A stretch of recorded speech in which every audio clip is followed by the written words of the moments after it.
प्यारे विद्यार्थियों, ਅੱਜ ਦੀ ਵੀਡੀਓ 6ਵੀਂ ਜਮਾਤ ਦੇ ਵਿਦਿਆਰਥੀਆਂ ਲਈ ਹੈ ਕਿਉਂਕਿ ਬੱਚੇ ਬਹੁਤ ਜ਼ਿਆਦਾ ਮੈਸੇਜ ਕਰ ਰਹੇ ਸੀ ਕਿ ਇੰਗਲਿਸ਼ ਦਾ ਸੈਂਪਲ ਪੇਪਰ ਪਾਇਆ ਜਾਵੇ।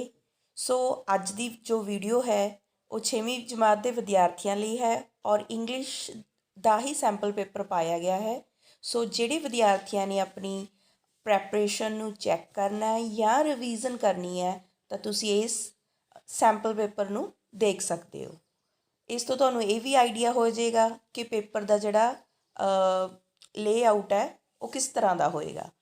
ਠੀਕ ਹੈ ਜੀ, ਤਾਂ ਸਾਰਿਆਂ ਨੇ ਵੀਡੀਓ ਨੂੰ ਐਂਡ ਤੱਕ ਦੇਖਣਾ ਹੈ ਔਰ ਜੇ ਕੋਈ ਪ੍ਰੋਬਲਮ ਆਉਂਦੀ ਹੈ ਤਾਂ ਤੁਸੀਂ ਕਮੈਂਟ ਬਾਕਸ ਦੇ ਵਿੱਚ ਕਮੈਂਟ ਕਰ ਸਕਦੇ ਹੋ ਜਾਂ ਕਮਿਊਨਿਟੀ 'ਚ ਜਾ ਕੇ ਇੱਕ ਦੂਜੇ ਨਾਲ ਡਿਸਕਸ ਕਰ ਸਕਦੇ ਹੋ।